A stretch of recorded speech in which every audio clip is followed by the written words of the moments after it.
Following the Apollo 1 accident, NASA had a serious in-depth analysis of everything that had gone wrong, including the NASA culture that had stopped being governed by engineers and scientists as it was in von Braun's day at the beginning when they were doing Mercury and Gemini, and become more of a government operation and bureaucratic.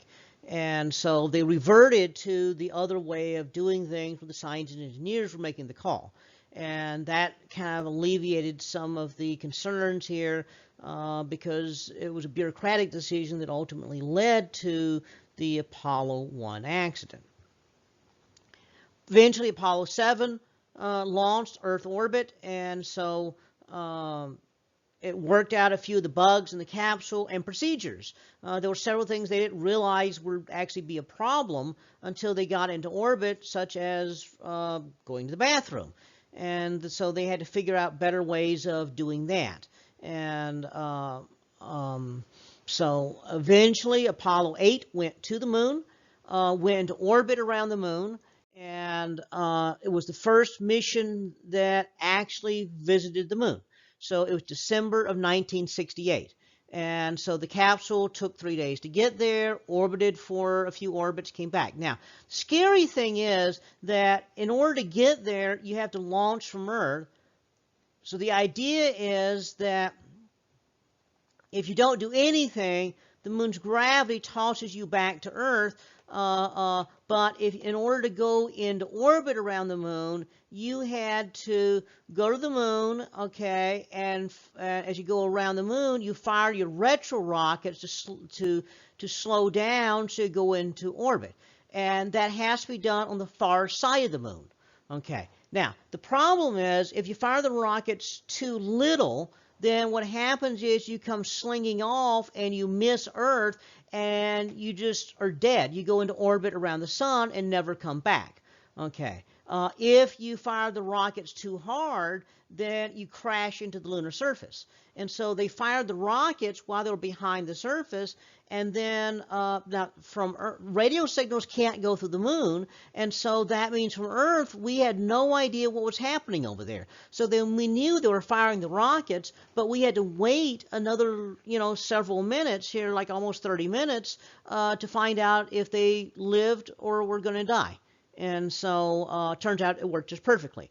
And so everybody was all excited about that. They orbited the moon for a little bit. They had a special treat, a Christmas message back to Earth while they were there, and was actually quite an moving experience.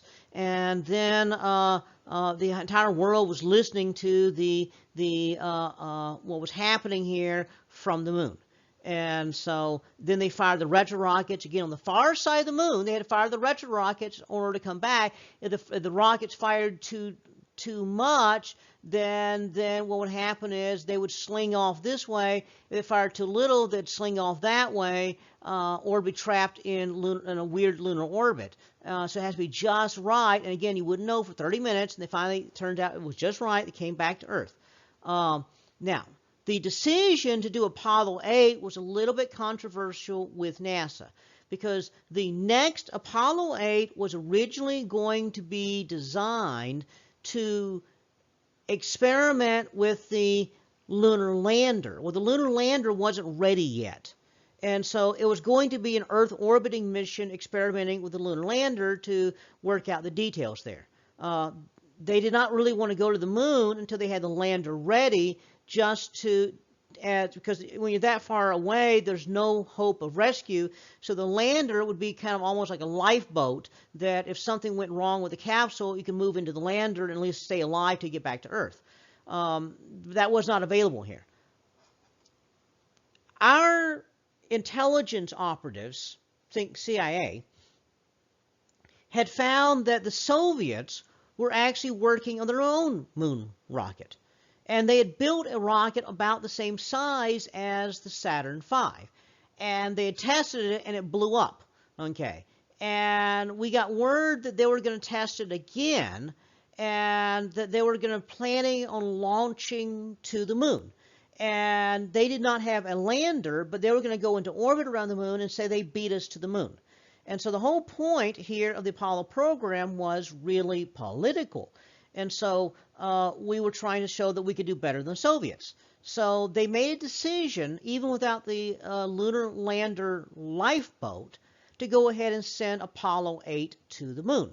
And so they went to the moon. It actually worked just fine. There was no problem. They landed. They did not land, but they orbited, sent a signal message back, and they actually read from the Bible while up there. Now, that upset a lot of people that were upset by that, but then other people thought it was a nice gesture.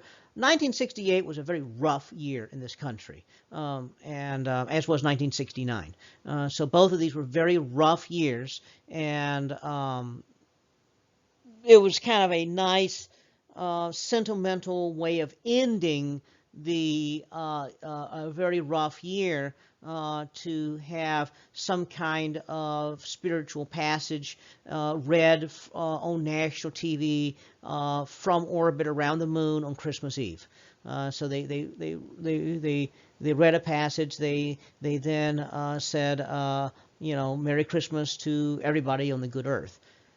So a lot of people actually liked it, So again, if you're interested, you can find a tape of that on YouTube. So anyway, they came back to Earth. They landed. Apollo 9 was the next mission, which did test the lunar lander in Earth orbit. Apollo 10 went to the moon with the lunar lander. They detached. They reattached. It was not actually able to land at that point, but they did a full dry rehearsal. And then finally, Apollo 11 went to the moon. But as I said, the Soviets were working on a moon rocket themselves. So they had built the N-1 rocket. This was actually Sergei Korolev's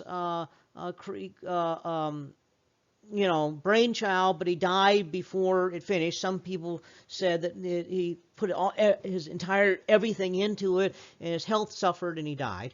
But the N-1 was not a very successful rocket because he never finished it, and other scientists that were probably not as good as rocket engineers tried to finish it. It had an enormous number of engines on the bottom because they didn't have as capable of big engines as the United States did. And so what happened was the first one crashed, the second one crashed, they only had 3.